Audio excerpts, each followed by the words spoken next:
Hi, my name is Ariel. I'm a registered dietitian and a diabetes educator, and I've had type 1 diabetes for 30 years. I love helping people with their insulin pumps because there are so many options. It is really challenging to figure out what's the right fit.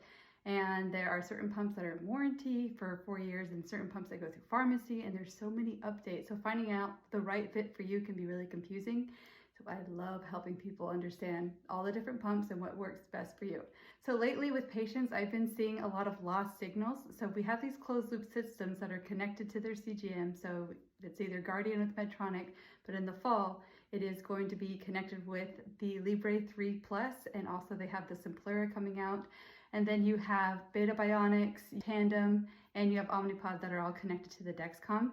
So with these pumps, because they need to talk to the CGM for that closed loop system, if they do not have that direct line of sight, especially for the Omnipod, then that can cause there to be a disruption so they can't talk to each other.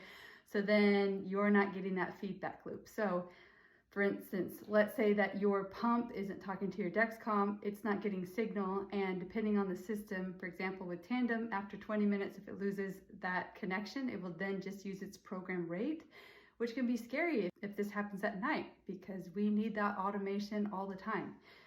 Second, CGMs tend to last longer than the pump infusion set, except with Medtronic. Medtronic has the 7-day Guardian, and then they have the extended infusion set. So technically you're supposed to change everything all at once. But with the other pumps that pair with Dexcom, you have to change the infusion set about every 3 days. I'm smiling because if you've had type 1, you know how changing your set every 3 days goes. And if it's with the True Steel, then it's supposed to be every 2 days.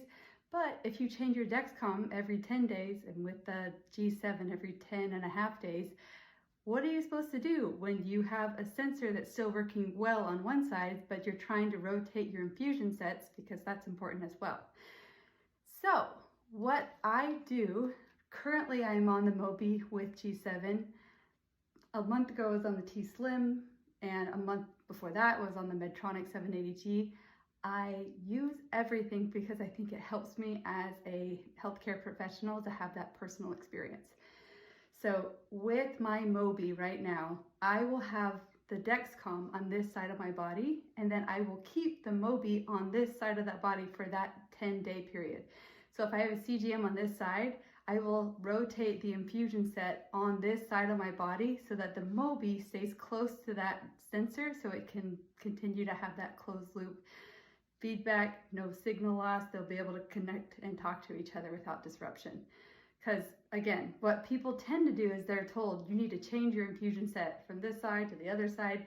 But if you have your Dexcom on or your Guardian on and you had it all on the same side, but the CGM is still working, but you need to now change the infusion set.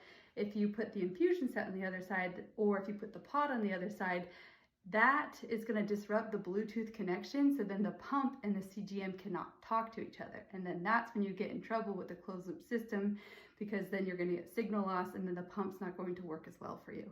Okay, so for instance, if you have a Dexcom on the back of your arm, it also makes a difference if it's closer to the front or in the back. The closer the actual physical pump is to the Dexcom, the better it's going to be able to connect and stay connected. So using the back of your Dexcom, that's where it is supposed to be used. There are some other places you can use it as well, but Dexcom on the back of your arm with the G7. Let's say I have an Omnipod. So if you had the G7 back here, you could have an Omnipod close to it. You want at least 2 fingers away from the CGM. If it's too close, it can actually mess with the reading of the CGM because the insulin saturates the CGM and it can cause a little bit of a false low if it's too close. But so you have your CGM and you want to have at least 2 fingers away, but you could have it rotated around, or if you don't have enough real estate on your arm, you could keep it on your back side, but you just want to make sure that it has direct line of sight. So let's say that you are using Mobi, okay? So that's what I'm currently using today. I don't know what I'll be using in a couple of weeks because I use everything. So if I have my G7 back here, I personally like to have my infusion sets on my backside.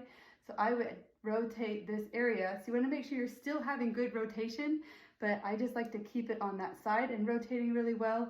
And then I have my pump on this side, and then I really don't have issues with signal when I do that, or much less than if I were to have my sensor on this side and then have an infusion set on this side, and then, because they're not going to be able to talk to each other if it's crossing through your body.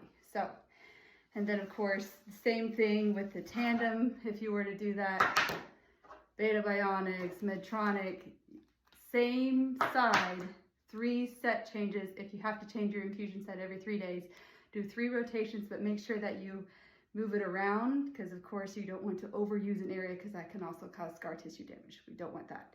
Hopefully that is helpful, and if you want to work with me or the Above Diabetes team, you can go to our website at abovediabetes.com.